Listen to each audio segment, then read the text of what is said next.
Buenos días, mi nombre es Katia Yurixi Chávez Martínez y soy médico interno desplegado en el Hospital General Dr. Darío Fernández Fierro. Y el día de hoy les voy a presentar el tema de síndrome metabólico. Esta patología recibe varios nombres en las diversas bibliografías que existen.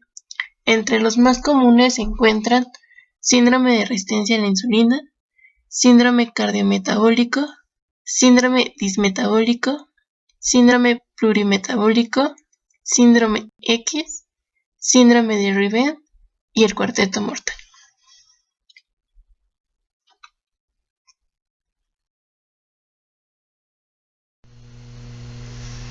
Ahora, ¿qué es el síndrome metabólico? Bueno, pues para entender cualquier tema es indispensable comenzar definiendo la patología.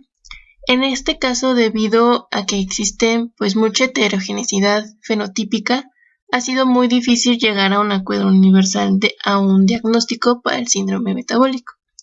Sin embargo, dentro de los diferentes grupos de investigadores, concuerda que este se debe definir como un grupo de factores de riesgo metabólico que comúnmente coexisten con una enfermedad cardiovascular y diabetes mellitus tipo 2. En ellos también se va a incluir una presión sanguínea elevada, dislipidemia heterogénica, resistencia a la insulina y obesidad central.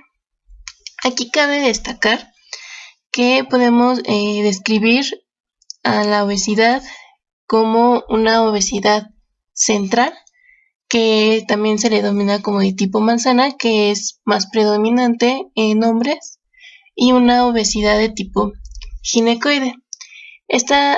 Su nombre se debe debido a su distribución de la grasa corporal. En la ginecoide vamos a encontrar que la distribución se va a encontrar sobre todo en caderas, muslos y piernas, y la androide, que es la de tipo de manzana, se va a ver sobre todo en el abdomen, en el vientre y la espalda baja.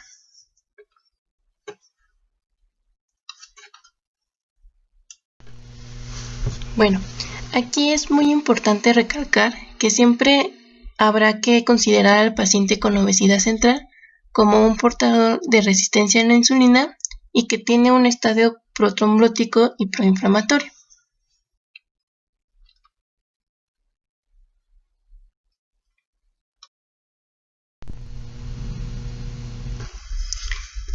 Su epidemiología.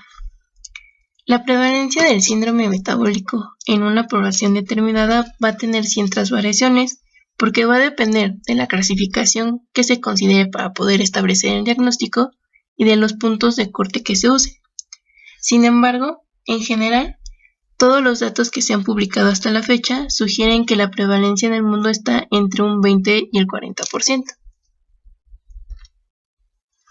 Como les mencioné anteriormente, la prevalencia del síndrome metabólico varía según la definición que se tenga para los diferentes componentes que lo integran.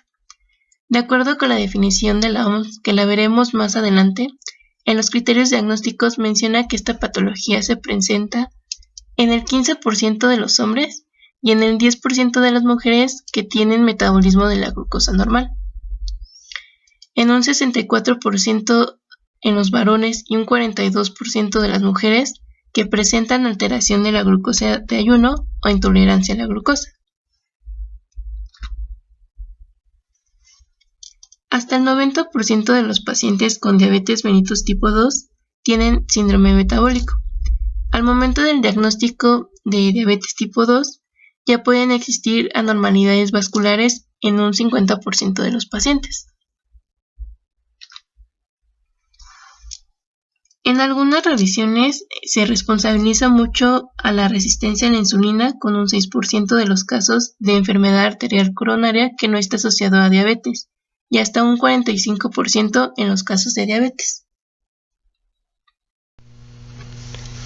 Ahora, ¿qué factores influyen en la prevalencia del síndrome metabólico? Aquí la prevalencia del síndrome metabólico se va a encontrar influida por una serie de factores, algunos de ellos modificables, e incluso muchos de estos factores se encuentran relacionados entre sí. El primero que vamos a ver es la edad. La prevalencia de muchos factores incluidos en el síndrome metabólico aumentan con la edad y obviamente pues con el consecuente incremento de la prevalencia. Vean que de un 6.7% que tenemos entre los adultos de 20 a 29 años, incrementa hasta un 43.5% en personas de 60 a 69 años. El segundo punto es el género. La prevalencia del síndrome metabólico es en general mayor en los hombres porque suelen tener obesidad central más frecuentemente.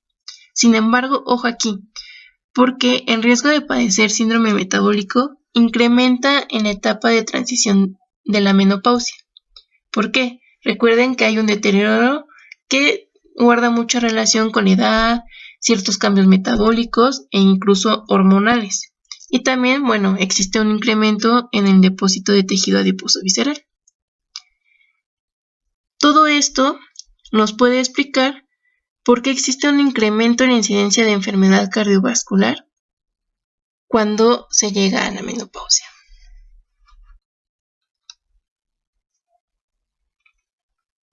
El tercer punto que vamos a ver va a ser la etnia.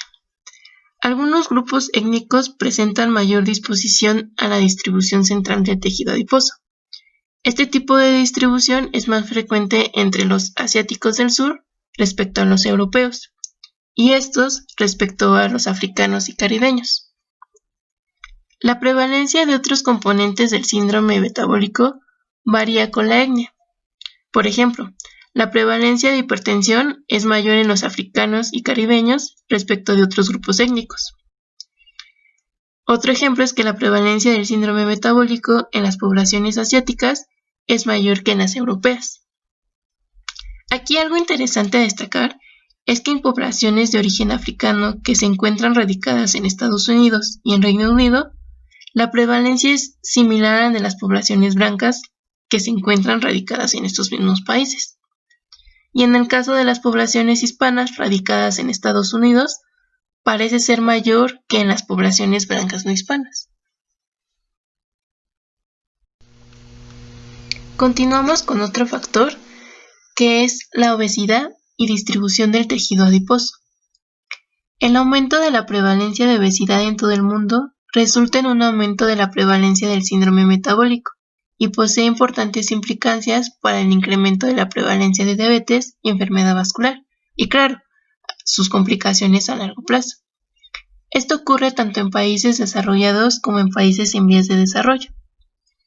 La encuesta nacional de examen de salud y nutrición demostró que la prevalencia del síndrome metabólico, según los criterios del Plan de Tratamiento de Adultos del Programa Nacional de Educación sobre el Colesterol, aumentaba del 0.9 al 3% cuando el IMC se hallaba en un rango de 18.5 a 20.9 y al 9.6 y al 22.5% cuando el IMC alcanzaba el rango de 25 a 26.9, dependiendo obviamente del género y del grupo étnico. ¿Esto qué quiere decir? Bueno, estos datos indican que este síndrome no afecta solamente a las personas obesas y que en efecto, por cada aumento de 0.5 del IMC, el riesgo se incrementa con una relación de probabilidad de 1.5 desde los niveles de sobrepeso. Otro punto importante es la dieta.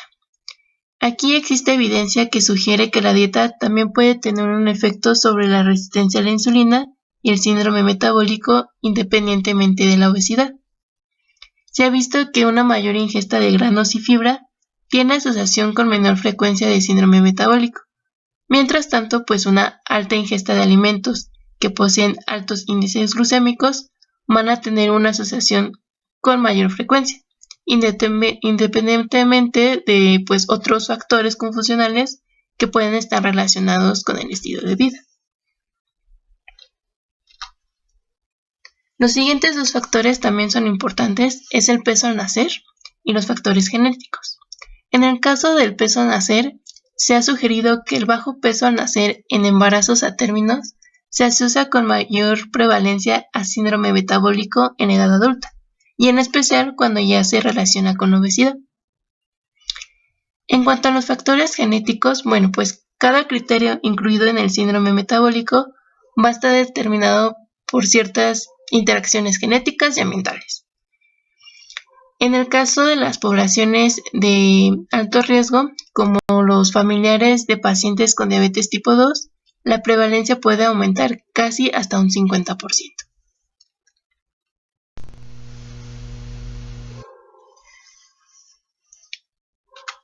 El siguiente factor son los factores endocrinos.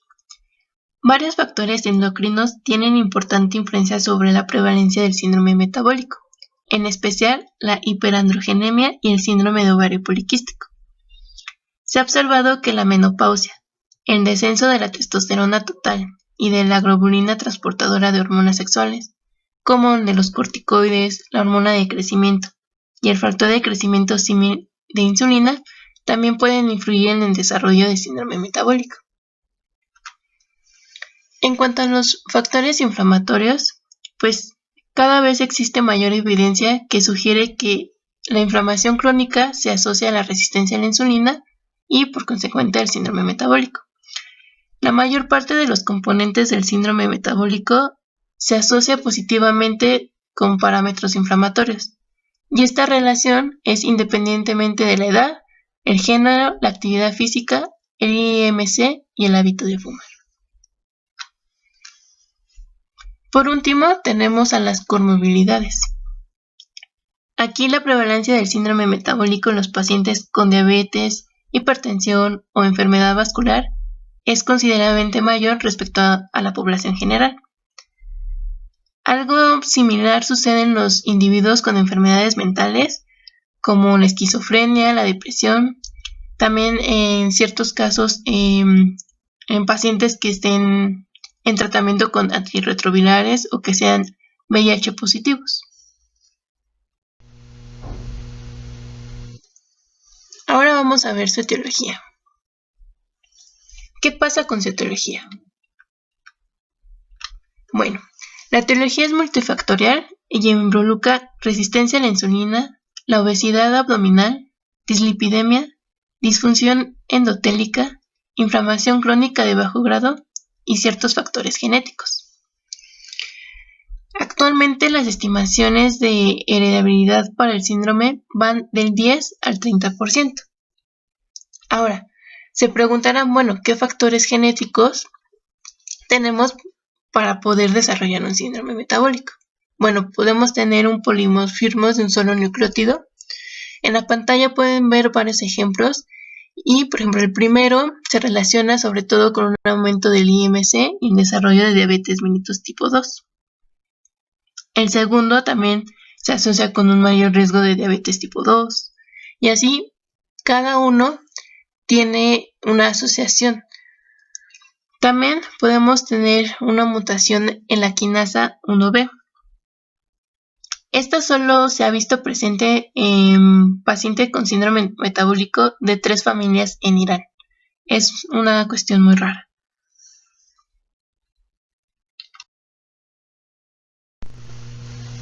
Entendiendo la fisiopatología, nosotros podemos comprender el porqué de la sintomatología del paciente y también por qué se ven alterados los estudios de laboratorio.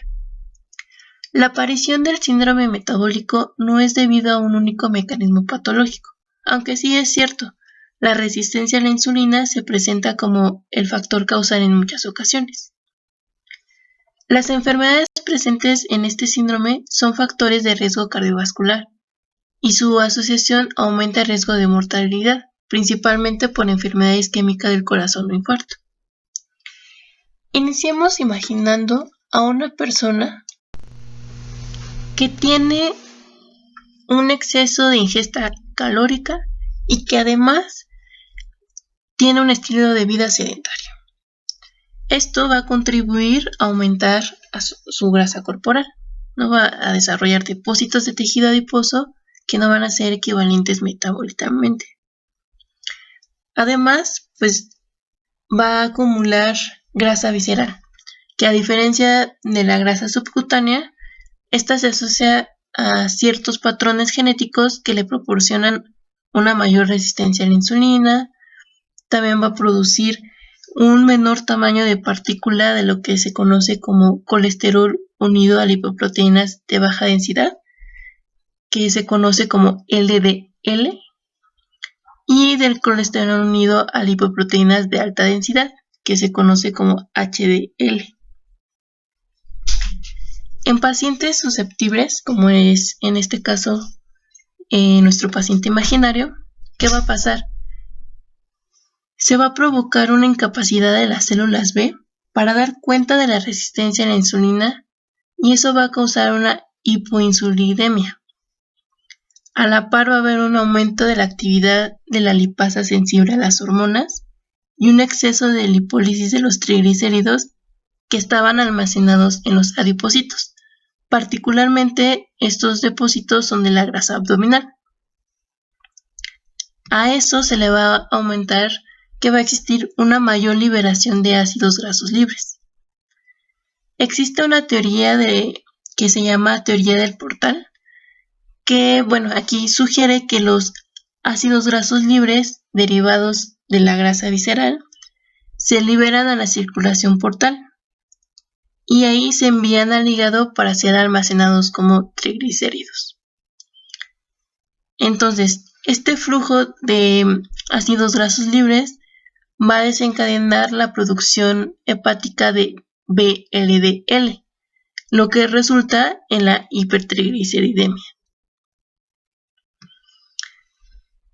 El siguiente paso, ¿qué va a pasar? Bueno, hay un aclaramiento muy rápido del HDL que va a resultar de un intercambio de triglicéridos de VLDL por ésteres de colesterol de HDL mediante proteína de transferasa de éster del colesterol. Esto va a dar resultado que vamos a tener un exceso de triglicéridos y el exceso de este triglicéridos se transfiere a LDL, lo que resulta en la lipólisis de triglicéridos y partículas LDL pequeñas y densas. ¿Esto por qué es importante? Porque las partículas LDL pequeñas y densas son más heterogénicas que las que son más grandes y más propensas a la oxidación y a la absorción en la pared arterial. Ahora, en este punto ustedes me estarán preguntando, ¿y qué pasa con la señalización de la insulina? Pues la señalización de la insulina también se inhibe porque hay un aumento del flujo de ácidos grasos libres a los tejidos periféricos. Entonces, hay una acumulación de triglicéridos en el músculo, los cuales pues van a interferir en la señalización de la insulina. Entonces, pues se desensibiliza la célula del músculo a la acción de la insulina. Ahora, ¿por qué la hipertensión?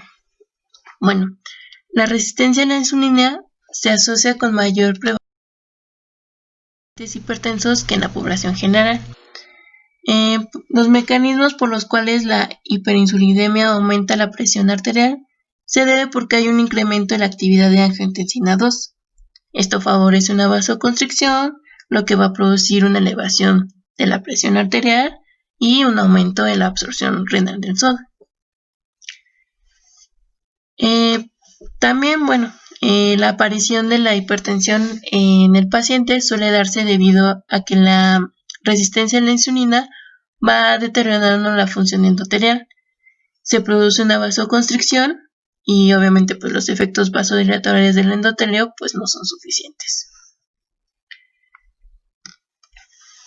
Recuerden que estos pacientes están en una inflamación crónica, ¿no? En los pacientes que padecen síndrome metabólico se encuentran en un estado proinflamatorio.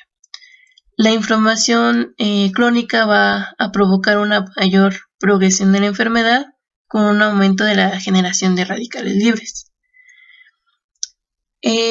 Estos mismos son importantes porque los marcadores de inflamación como la adenopectina, el fibrinógeno o la proteína C reactiva nos van a proporcionar información sobre el estado de inflamación y se puede observar niveles elevados de citocinas como la leptina que va a estimular la producción de la PCR.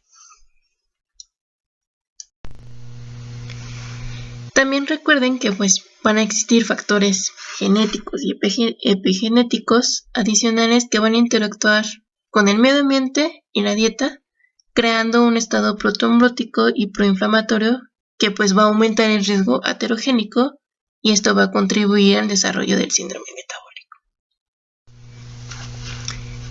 El síndrome metabólico también se ha asociado con varios trastornos relacionados con la obesidad, incluyendo la enfermedad hepática grasa con esteatosis, fibrosis y cirrosis, la enfermedad renal crónica, síndrome de ovario poliquístico, insuficiencia cardíaca, trastornos respiratorios del sueño, como lo es la apnea obstructiva del sueño, y deterioro cognitivo, así como mayor riesgo de cáncer, sobre todo cáncer epitelial, como lo es el de mama y el de próstata.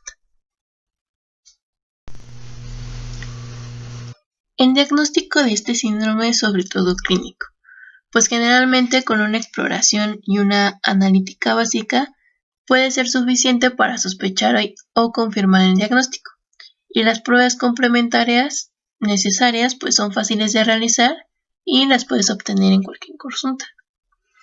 Es importante iniciar con una historia clínica.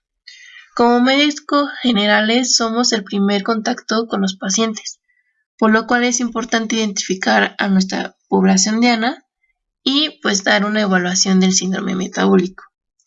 Esta evaluación debe realizarse en todos los pacientes con sobrepeso u obesidad y en aquellos que presenten algún factor de riesgo de diabetes o enfermedad cardiovascular, como hipertensión, dislipidemia o sedentarismo. Esto con el fin pues, de investigar la magnitud de riesgo de enfermedad cardiovascular que presenta nuestro paciente y echar a andar las medidas necesarias, ya sean farmacológicas o no farmacológicas, y a intervenir pues oportunamente. En la historia clínica hay que obtener información sobre el historial médico pasado, es decir, preguntar sobre antecedentes de factores de riesgo de enfermedad cardiovascular, como hipertensión, diabetes o prediabetes, dislipidemia, obesidad central. El paciente siempre debe responder desde cuándo padece la obesidad o desde cuándo padece esa comorbilidad, ya que la resistencia a la insulina puede modificarse en función al tiempo de aparición de esta. En el caso de nuestro país, pues se ha observado que los pacientes con obesidad tienen modificadores de la resistencia a la insulina. Uno de los más importantes es la obesidad desde la infancia, que se asocia a una mayor sensibilidad a la insulina que las personas que fueron delgadas en la infancia y adolescencia y que ganaron peso en la edad adulta. También hay que indagar sobre comorbilidades y si en algún momento recibió o suspendió algún tratamiento. Preguntar también importante sobre otros factores de riesgo para síndrome metabólico, como la apnea obstructiva de sueño o infección por VIH. En las mujeres, sobre todo, hay que hacer hincapié en factores como en la preeclampsia, diabetes gestacional o síndrome de ovario poliquístico. La historia de trastorno menstrual en mujeres es común y pues tiene relación directa con el grado de obesidad. Las alteraciones más comunes en mujeres mexicanas son la amenorrea y la oligomenorrea.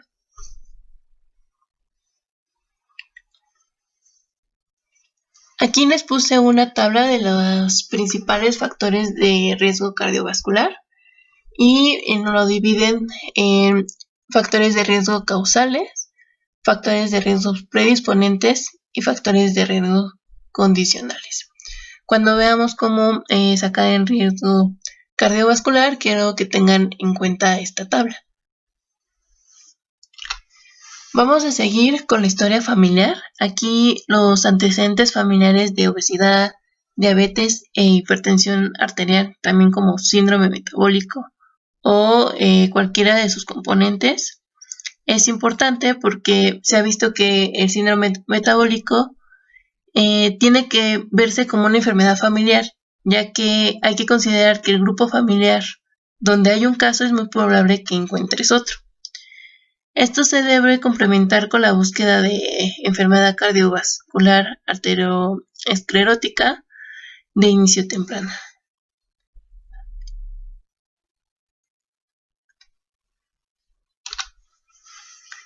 Por último, pues indagar sobre la historia social, ¿no? Preguntar sobre el consumo de alcohol y tabaco. Una vez terminada nuestra historia clínica, debemos continuar con hacer un examen físico completo. Importante, pesar a nuestro paciente. El peso del paciente debe ser registrado en una báscula calibrada. Se debe verificar que la tara se encuentre en el 0 al momento de pesar al paciente. El paciente debe presentar el mínimo de ropa y debe de haber evacuado anteriormente la vejiga. Debe colocarse sobre la báscula con el peso distribuido y en posición vertical. 2 medidas consecutivas deberán coincidir con una diferencia máxima de 0.1 kilogramos. Posteriormente vamos a medir a nuestro paciente. La estatura debe calcularse con un estadímetro de pared. Aquí la persona debe estar de espaldas a la pared con los talones juntos y se vigila que los talones, glúteos, hombros y cabeza se encuentren en contacto con el segmento vertical del estadímetro. Posteriormente, con un cursor en forma de escuadra, se hace contacto con el vértice de la cabeza y se registra la medición en 0.1 centímetros más cercano. Con estas dos mediciones se obtiene el IMC, que es el peso en kilogramos entre la estatura en metros elevado al cuadrado. Determinar el IMC es una forma práctica de valorar la grasa corporal, sin embargo tiene algunas limitantes. ¿Cuáles son estas limitantes? Bueno, que no cuantifica la grasa corporal ni su ubicación, y tampoco va a discriminar entre tejido adiposo visceral y subcutáneo, que ya vimos la importancia de estos. Además, sobreestima la grasa corporal en personas con importante masa muscular. Por ejemplo, esto ocurre mucho con los deportistas, o bien también puede subestimarla en individuos que han perdido masa muscular, como ocurre en ancianos o en quienes han perdido alguna extremidad. Otro punto importante que deben recordar sobre el IMC es que, aunque la OMS clasifica la obesidad si se tiene un IMC mayor o igual a 30, el Consenso Mexicano de Obesidad considera obesas a las personas ya con un IMC mayor de 27 o incluso mayor de 25, y sobrepeso cuando el IMC es mayor a 23 y menor de 25 si la talla es baja. ¿Qué quiere decir con que la talla es baja? Bueno, nuestra norma oficial mexicana número 174 nos dice que se considera talla baja cuando las mujeres miden 1,50 y cuando los hombres miden 1,60. Esto es importante porque se ha demostrado que dos personas pueden tener el mismo IMC, pero el de baja estatura tendrá mayor porcentaje de grasa corporal. Es por eso que vamos a echar a andar de la medición de la circunferencia de cintura. La medición de la circunferencia de cintura realmente es una medición útil, en particular en pacientes que se clasifican como normales o con sobrepeso con el IMC. La medición correcta debe hacerse en la línea transversal situada entre el borde inferior de la parrilla costal y el borde superior de la cresta ilíaca. Nuestro paciente debe encontrarse en expiración al momento de la medición o bien en una respiración normal mínima.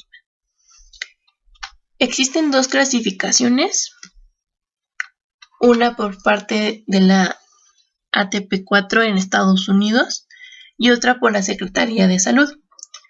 La primera, que es por parte de Estados Unidos, tiene como punto de corte una cifra de más de 102 centímetros para hombre y más de 88 centímetros para mujeres. Esto como indicadores de riesgo metabólico y de alto riesgo de enfermedades crónicas. La Secretaría de Salud, por su parte, clasifica como una circunferencia abdominal saludable a una cifra de menor o igual a 80 centímetros en mujeres y menor o igual a 90 en hombres.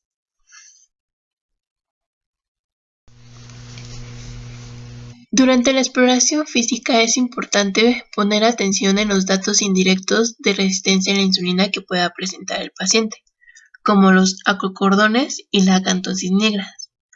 Esta se presenta sobre todo en el cuello y es un marcador fácil de evaluar. En la población mexicana se ha observado que se asocia a resistencia a la insulina, sobre todo en las personas con piel clara. La acantosis en el cuello es la más importante y no se relaciona con acantosis en otras zonas del cuerpo, como en rodillas, codos o nudillos. También un punto a recalcar es que en las niñas con IMC mayor de 25 y acantosis nigra se encuentra mayor riesgo de presentar diabetes tipo 2. Realizar una correcta toma de presión arterial se vuelve indispensable para poder establecer uno de los factores del síndrome metabólico. Para ello hay que tener una buena técnica. Se debe tomar en cuenta que debemos tener los aparatos de medición adecuados. Esto incluye pues el tamaño del brazalete según la constitución física del paciente, y este paciente debe haberse sentado y relajado por al menos 5 minutos con los pies sobre el piso y los brazos a nivel del corazón. Hay que hacer hincapié que debe evitar la ingesta de estimulantes como es la cafeína y el cigarro, o haber realizado ejercicio 30 minutos antes de la toma de presión arterial. Se debe de llevar a cabo al menos 2 determinaciones con una diferencia de 2 minutos entre ellas, y una vez colocado el brazalete, pues va a inflarse 20 a 30 milímetros de mercurio. Luego de la obliteración del pulso radial, la velocidad del desinflado debe de ser de 2 milímetros de mercurio por segundo, registrando el primero y el último ruido de Korkov como la cifra sistólica y la diastólica, pues respectivamente. También otros datos clínicos importantes que deben de saltar a nuestra vista durante el examen físico son los xantomas. En algunos pacientes pueden presentar que tengan alguna dislipidemia, pueden presentar estos xantomas. Hay diferentes tipos. Los xantomas tendinosos sobre todo se encuentran en el tendón de Aquiles. En lo que nos haría pensar pues es una hipercolesterolemia familiar. También hay xantomas eruptivos. Estos se localizan sobre todo en los sitios de presión y nos da una idea de una relación con triglicéridos mayor de 1000 miligramos sobre decilitro. Y por último, podemos observar xantomas tuberosos que se pueden encontrar en codos y rodillas y hacernos una idea de una disbetaloproteinemia hipercolesterolemia familiar. También es importante revisar si existen signos de hiperandrogenismo como hirsutismo o alopecia, xantelasmas y hepatomegalia.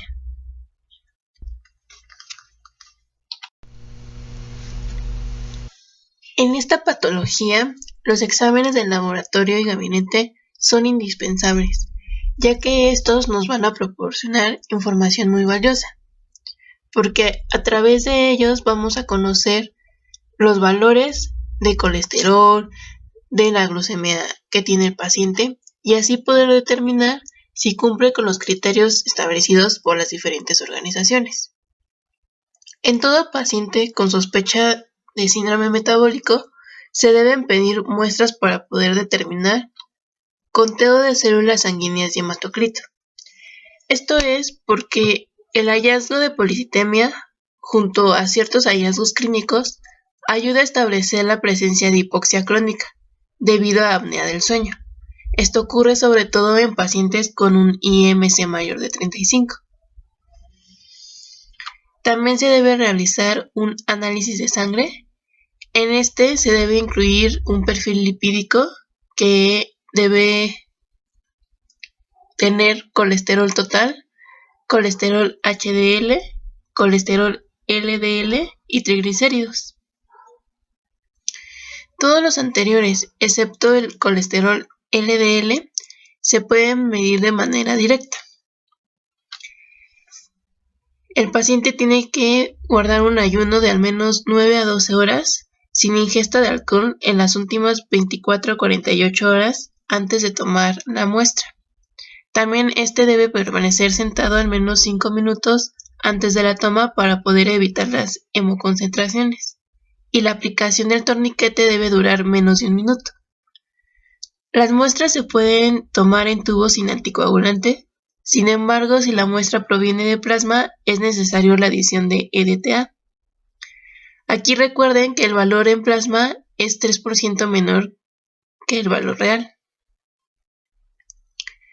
Ahora, los valores de colesterol VLD y LDL se van a calcular de manera indirecta. Entonces, habrá que hacer cálculos mientras unas fórmulas. Para sacar el colesterol VLDL, tenemos que dividir los triglicéridos entre 5. Y en el caso de la fórmula para el colesterol LDL, tenemos dos maneras de sacarlo. A mí personalmente, la primera fórmula es la que se me facilita un poco más. Aquí hay que tener cuidado, ya que si los triglicéridos son mayores de 400 miligramos sobre decilitro, se tiene que usar el colesterol no HDL como meta. Y para sacar este colesterol, tenemos que restar el colesterol total menos el colesterol HDL. El valor normal va a ser la meta del colesterol LDL según el riesgo del paciente, que vamos a ver que dependiendo del riesgo del paciente vamos a tener una meta específica en el valor de LDL. Lo vamos a ver más adelante cuando veamos metas de control. A eso le vamos a sumar 30 miligramos sobre decilitro. También se debe realizar un perfil glucémico. Aquí vamos a medir la glucosa en ayuno de al menos 8 horas, se tiene que guardar el ayuno, y una hemoglobina glicosilada. Realmente la utilidad de la hemoglobina glicosilada es más nos sirve un poquito más para el seguimiento y ajustes en el tratamiento, ya que recuerden que refleja la glucemia de los últimos 2 a 3 meses.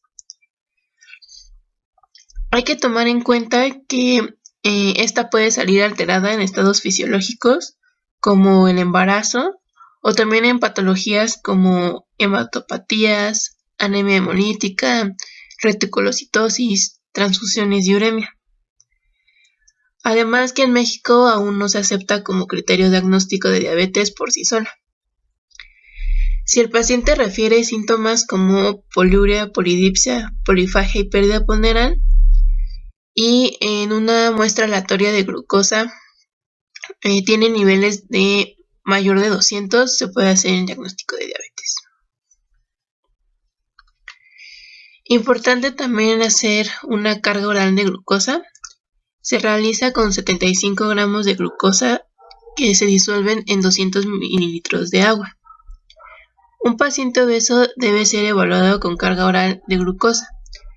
Si se diagnostica diabetes, que recuerden que debe ser con un valor mayor o igual de 200 miligramos sobre decilitro a las 2 horas. Debe considerarse enfermedad cardiovascular establecida, ya que es muy común que los pacientes con síndrome metabólico presenten intolerancia de la glucosa, que recuerden que es para establecer esto es entre un valor de 140 y 199 miligramos sobre decilitros de azules. Para hacer una evaluación más completa, se puede realizar un examen general de orina y dependiendo de los resultados se puede valorar la recolección de orina de 24 horas en busca de proteinuria. En cuanto a las pruebas de función hepática, la esteatohepatitis no alcohólica tiene una estrecha relación con el síndrome metabólico.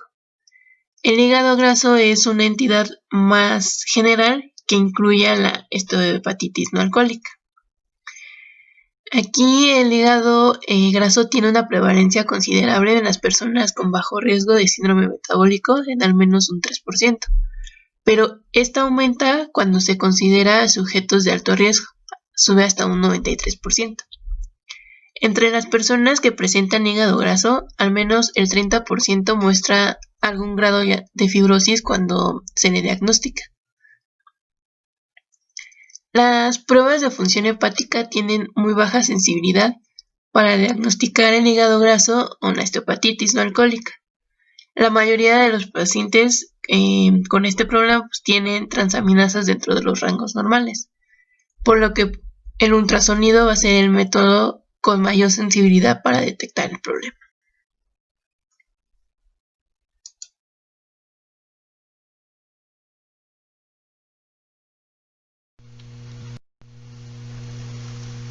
Pasamos a la medida no farmacológica más importante, el cambio de la alimentación. La dieta mediante restricción calórica es la medida más eficaz en el tratamiento de la obesidad. Por ello es recomendable que nos asista un nutriólogo. El paciente debe acudir al menos una vez al mes por 6 meses seguidos. Con esta medida, la reducción del peso promedio es del 10% del peso inicial y puede incrementar hasta un 20% en las personas jóvenes y en varones. La meta que se busca es disminuir menos del 7 al 10% del peso corporal en 6 a 12 meses o llegar a un IMC menor de 23. En nuestra guía de práctica clínica hace mención a metas de corto, mediano y largo plazo para la pérdida de peso y reducción en la cintura. ¿Cómo podemos ir logrando todo esto? Bueno, primero que nada hay que revisar la proporción de macronutrientes que necesita nuestro paciente acorde a su edad. En la parte de abajo se encuentra un cuadro en el cual podemos observar el porcentaje que corresponde a carbohidratos, proteínas y grasas acorde al grupo de edad.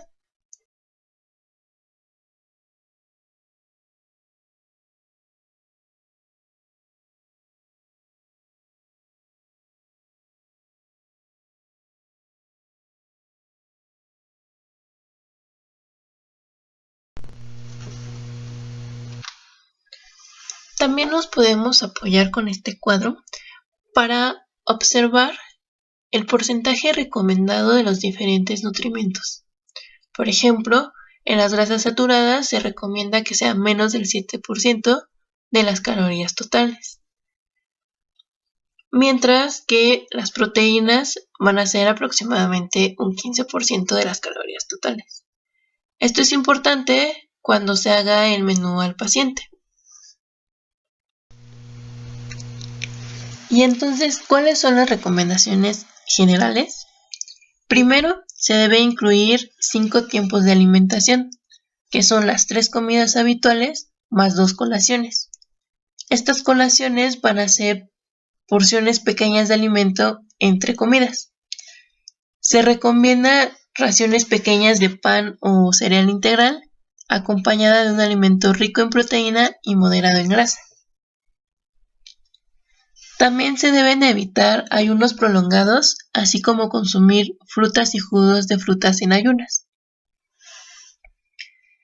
Se debe aumentar el consumo de ácidos grasos omega 3 que se encuentran presentes en el pescado azul, ya que este tiene un efecto cardioprotector en dosis moderadas de 1 gramo día y en dosis mayores se ha visto una reducción de triglicéridos.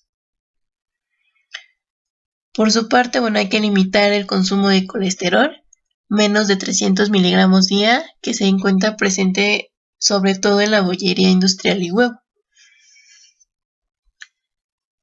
También por su efecto reductor del colesterol, se debe aumentar el consumo de fibra a unos 20 a 30 gramos día. Esta se encuentra presente en cereales integrales, frutas y verduras. Otro consumo importante es el de los fitoesteroles y fitoestanoles, en unos 2 gramos día, porque también presentan un efecto a reducir el colesterol. Hay que consumir más hidratos de carbono que vengan en forma de hidratos de carbono complejos, como es el arroz, la pasta o legumbres. Y no siempre es como vienen en el azúcar o en los refrescos.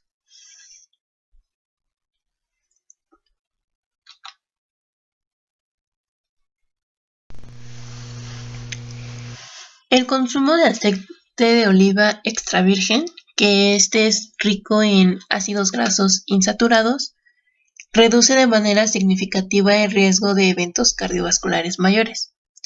Así entonces, pues las grasas saturadas deben evitarse, pues estos aumentan los niveles de colesterol sérico. Se debe destacar que el consumo moderado de alcohol, que es máximo una unidad de bebida estándar al día para las mujeres y 2 para los hombres, esencialmente de cerveza o vino, si bien puede permitirse, pues no se aconseja, salvo en casos en los que realmente se debe desaconsejar, como en el caso de las embarazadas o en pacientes con hipertrigliceridemia. De no funcionar las medidas no farmacológicas e incluso las farmacológicas, se puede llegar a un procedimiento quirúrgico, una cirugía bariátrica. Esto se recomienda en pacientes con síndrome metabólico que requieran una restricción calórica importante, y se debe valorar la necesidad de esa cirugía bariátrica en casos con un IMC mayor de 40 y en aquellos que tengan un IMC mayor de 35, pero en los que ya se esté asociando a alguna comorbilidad como diabetes mellitus o hipertensión. Realmente la cirugía bariátrica tiene como fin la remisión de esas enfermedades más que la reducción del peso. Pasamos a las medidas farmacológicas. La parte controversial es dar tratamiento para cada uno de los componentes del síndrome metabólico, como es el caso de dar antihipertensivos, hipoglucemiantes, estatinas, derivados del ácido fíbrico. Si este fuera el caso, el régimen se daría con base a la suma de los componentes, por lo tanto no habría como tal una entidad clínica definida. Sin embargo, la base es el control del peso, con lo que pues realmente se mejora mucho la gravedad de los otros componentes. Se considera adecuado dar una prueba con cambios dietético-higiénicos durante 3 a 6 meses previo a decidir pues el inicio del tratamiento farmacológico. Vamos a ir componente por componente. El primero que vamos a ver es la obesidad. Orlistat es el único fármaco indicado en forma exclusiva para obesidad en México y es el único medicamento que está aprobado por la FDA para ser utilizado en adolescentes entre 12 y 16 años. Este medicamento tiene una acción local en el intestino.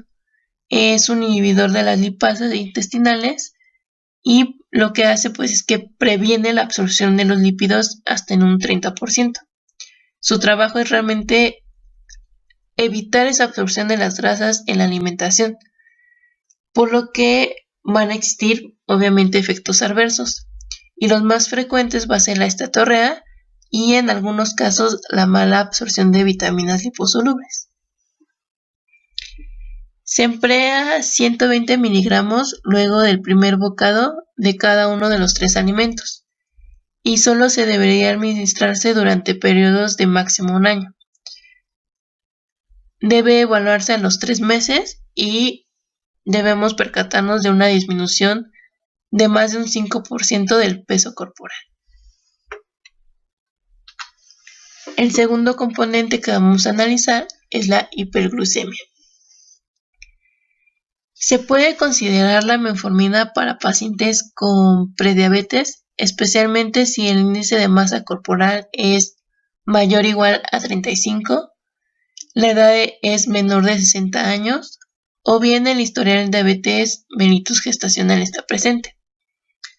La metformina con o sin modificaciones del estilo de vida puede reducir la incidencia de diabetes.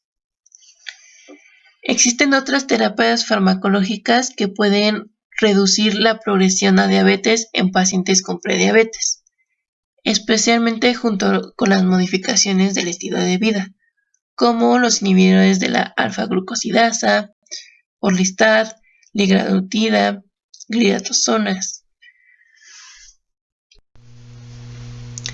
Recuerda que las metas de control glucémico en el paciente diabético, según la ADA, va a ser una glucosa plasmática en ayuno de 90 a 130 miligramos sobre decilitro, una glucosa de 2 horas postprandial, menos de 180 miligramos sobre decilitro, y una hemoglobina glucosilada menos del 7%. El tercer componente que vamos a analizar es el de la hipertensión. Primero hay que tratar con el control del estilo de vida y considerar la medicación antihipertensiva si la modificación de ese estilo de vida pues no es suficientemente eficaz. Aquí la presión arterial objetivo es menos de 140 sobre 90 milímetros de mercurio o menos de 130 sobre 80 milímetros de mercurio en caso de que el paciente tenga diabetes o enfermedad renal crónica. La terapia antihipertensiva inicia generalmente con una monoterapia. Cuando no hay control, se puede decidir hacer combinaciones. Hay 5 clases de medicamentos. El primero es los inhibidores de la enzima convertidora de angiotensina. Esta es una buena opción para pacientes que no son de raza negra y cuando se busque reducir la mortalidad. Es el fármaco de elección. El segundo grupo son los bloqueadores del receptor de angiotensina. Esta es una opción también recomendada para pacientes que no son de raza negra y estos no reducen la mortalidad. No se recomienda la combinación de un inhibidor de ECA con un ARB. El tratamiento inicial con un inhibidor de la enzima convertidora de angiotensina o un bloqueador de receptor de angiotensina a menudo se recomienda para pacientes con diabetes, enfermedad renal crónica o enfermedad de las arterias coronarias.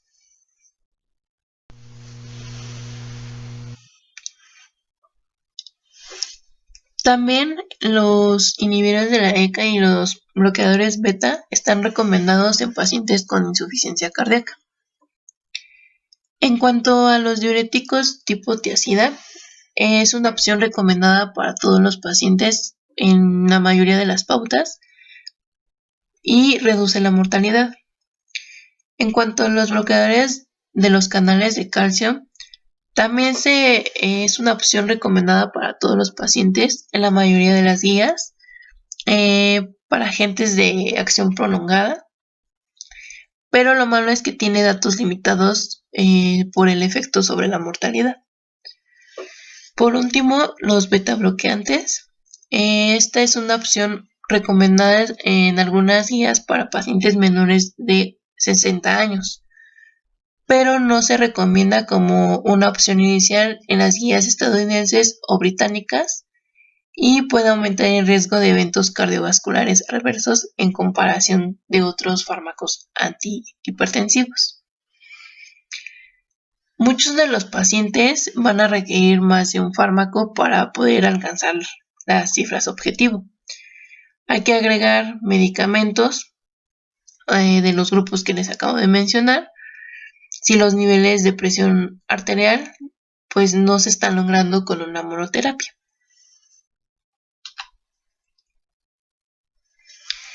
Recuerden que también estos pacientes están en un estado protrombótico, entonces se puede administrar aspirina. Hay que administrar dosis bajas de aspirina, que es en pacientes con hipertensión con alto riesgo de enfermedad cardiovascular, si son mayores de 50 años, pero aquí se debe tener precaución si la presión arterial no se controla. Realmente para la prevención primaria de enfermedades cardiovasculares en pacientes con hipertensión, la aspirina reduce el infarto de miocardio, pero aumenta el riesgo de sangrado y no reduce accidentes cerebrovasculares o los eventos cardiovasculares totales. Se da de 75 a 162 miligramos día y si está contraindicado se puede usar clopidogrel. El último componente que vamos a ver es en la dislipidemia. Hay que considerar agregar terapia con medicamentos después del manejo del estilo de vida y en pacientes de alto riesgo. La intensidad del tratamiento está basada en el riesgo de enfermedad cardiovascular a 10 años del paciente.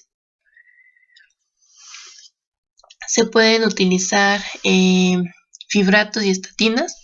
Las estatinas son las de primera línea y estas son inhibidores de la 3-hidroxi-3-metil-glutarilcoa reductasa. Están indicadas en el tratamiento de hipercolesterolemia y algunos estudios en fase 4 han revelado algunos riesgos de uso, lo que pues ha llevado al retiro del mercado a algunos miembros de esta familia de fármacos. En la actualidad existen en el mercado al menos 8 tipos diferentes. En cuanto a los fibratos, la triada de dislipidemia del síndrome metabólico está formada por hipertrigliceridemia, colesterol HDL bajo y LDL pequeñas y densas elevadas. Los derivados del ácido fíbrico son útiles para el tratamiento de estas condiciones, en especial para el tratamiento de hipertrigliceridemia. La mayoría de los derivados del ácido fíbrico presentan efectos antitrombóticos potenciales, entonces pues se debe de estar vigilando al paciente. En la parte inferior de su pantalla van a ver una tabla en donde, dependiendo de la alteración que se tenga del perfil lipídico, pues tenemos la primera elección en el tratamiento. Por ejemplo, si el LDL está incrementado, pues la primera elección que tenemos que dar es la estatina. En el caso, por ejemplo, de que tengamos un LDL aumentado y triglicéridos aumentados, la primera elección pues va a ser un fibrato o una estatina, y ya la segunda, si no se controla, pues ya una terapia combinada.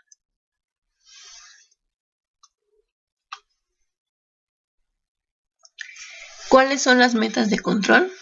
Bueno, la meta primaria del tratamiento del síndrome metabólico va a ser el control del LDL. Cuando el paciente está en un riesgo alto, se tiene que manejar un colesterol LDL menor de 100 miligramos sobre decilitro. Puede ser un poquito más estricto, hasta 70. De moderado, menos de 130. Igual puede ser un poco estricto e irte a menos de 100. Y cuando es un riesgo bajo, va a ser de 160 miligramos sobre decilitro. La segunda meta es el colesterol no HDL. Aquí la meta es sumar 30 miligramos sobre decilitro a la meta del colesterol LDL según el riesgo. Si los triglicéridos son mayor a 200 miligramos sobre decilitro, se tiene que buscar esta meta. Y si los triglicéridos son mayores de 500 miligramos sobre decilitro, se tiene que buscar la primera meta porque hay un riesgo de pancreatitis aguda. La tercera meta es incrementar el colesterol HDL.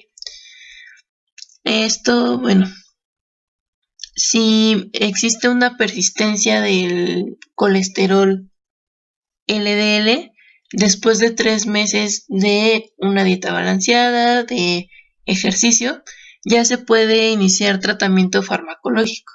Y dijimos que la primera línea eran las estatinas.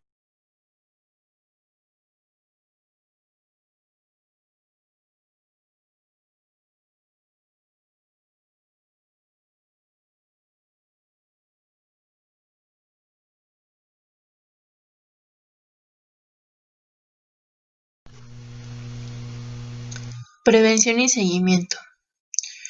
En cuanto a la prevención, pues realmente el control del peso y las modificaciones del estilo de vida pueden ayudar a prevenir el síndrome metabólico, incluidos pues la pérdida del peso para evitar el exceso de grasa abdominal, el aumento de la actividad física para evitar el estilo de vida sedentario y las modificaciones dietéticas, específicamente una dieta baja en grasas saturadas y colesterol. En cuanto al seguimiento, las recomendaciones de la Sociedad de Endocrinología del 2019 para la detección de pacientes que tengan algún riesgo metabólico hacen mucho hincapié en seguir a estos pacientes con el fin de evitar la progresión de la enfermedad o bien hacer un diagnóstico oportuno. Hay que evaluar a todos los adultos de 40 a 75 años para detectar a los 5 componentes del síndrome metabólico en las visitas clínicas. El hallazgo de mayor o igual a 3 componentes indica que ese paciente ya tiene un riesgo metabólico, es decir, que tiene mayor riesgo de enfermedad cardiovascular aterosclerótica y diabetes mellitus tipo 2. Para adultos de la misma edad, pero sin una enfermedad cardiovascular aterosclerótica o diabetes mellitus tipo 2, que tengan mayor o igual a un componente del síndrome metabólico, hay que hacer una detección oportuna de los 5 componentes de riesgo metabólico al menos cada 3 años, como parte del examen clínico de rutina. En cuanto a la circunferencia de la cintura, esta debe medirse como parte de rutina del examen clínico en toda la población general. Se sugiere evaluar también al menos una vez al año a los pacientes diagnosticados con prediabetes, que tengan alguna intolerancia a la glucosa o alteración de la glucosa en ayunas, para poder ver esa evolución y ya poder hacer el diagnóstico de diabetes o bien para poder recomendarle las medidas higiénico-dietéticas o darle el tratamiento que ella requiera. Todos los individuos con riesgo metabólico deben tener la presión arterial medida anualmente en un consultorio y si está elevada en cada visita posterior. Para las personas con una presión arterial elevada de más de 130 milímetros de mercurio, la sistólica, y o más de 80 milímetros de mercurio, la diastólica, sin antecedentes documentados de hipertensión. Hay que confirmar la presión arterial elevada un día separado en unas pocas semanas con un monitor de presión arterial en el hogar, con el fin de asegurarnos que esas presiones, esas mediciones son exactas.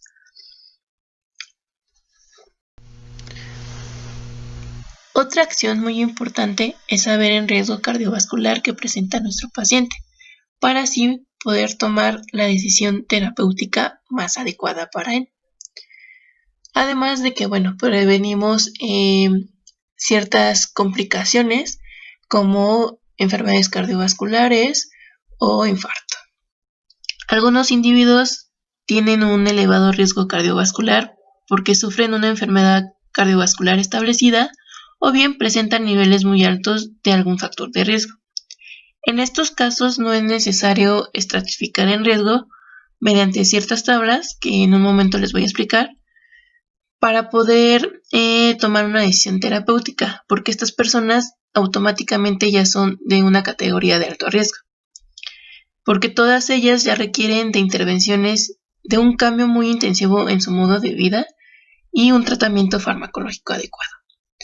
Entonces, en la parte de la derecha les coloqué a las personas que ustedes sí pueden clasificar mediante estas tablas.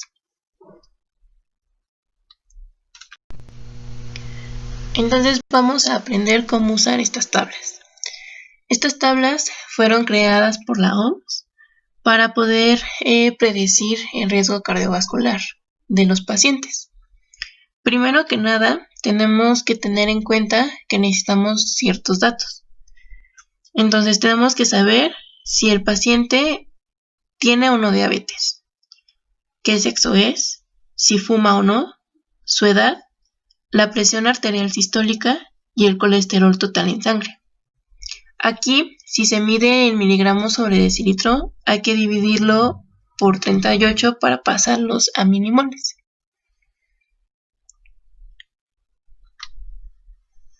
El segundo paso es elegir las tablas correctas. Para cada población hay unas tablas específicas. En este caso, a México les corresponden las que ven en pantalla.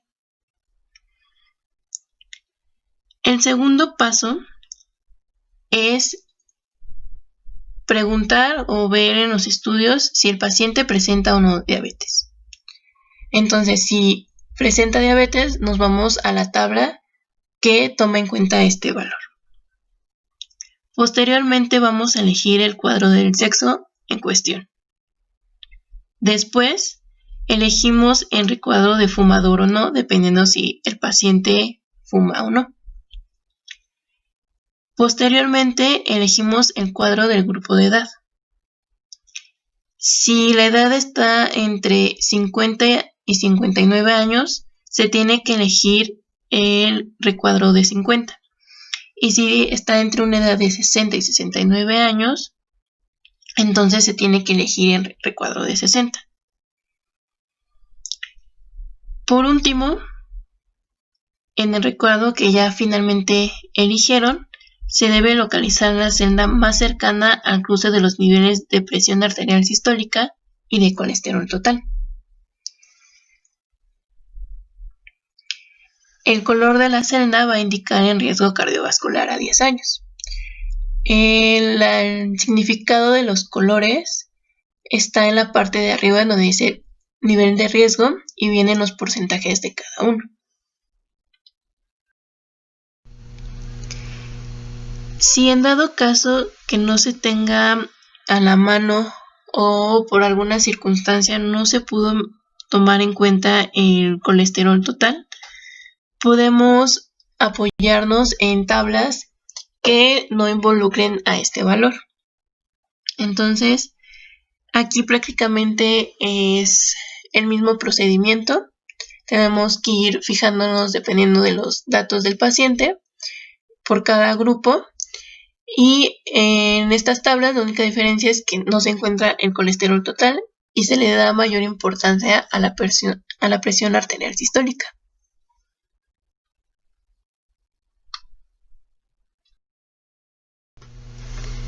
En esta diapositiva les muestro otro tipo de tabla para poder calcular el riesgo cardiovascular.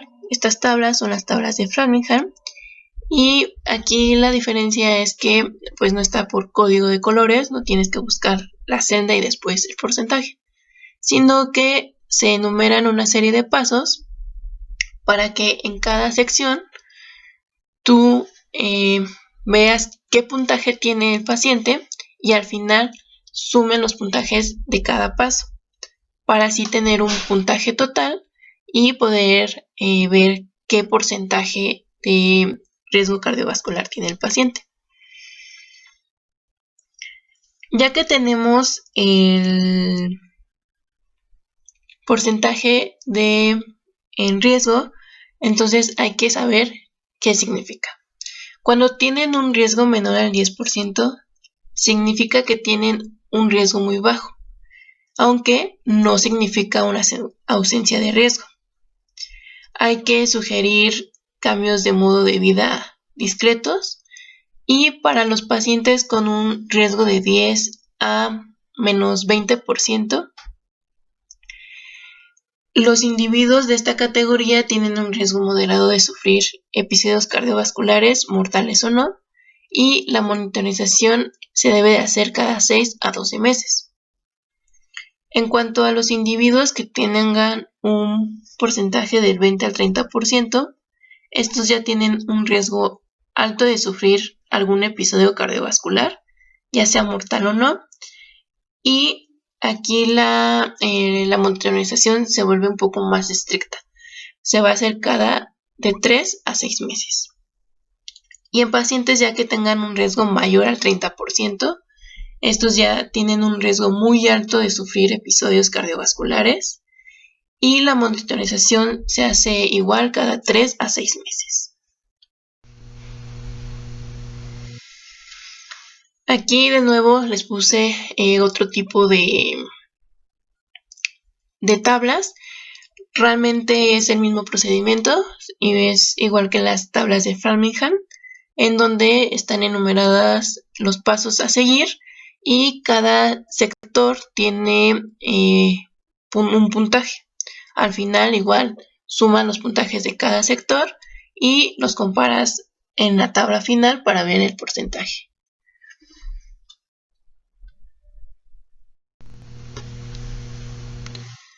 No olvides contestar tu cuestionario.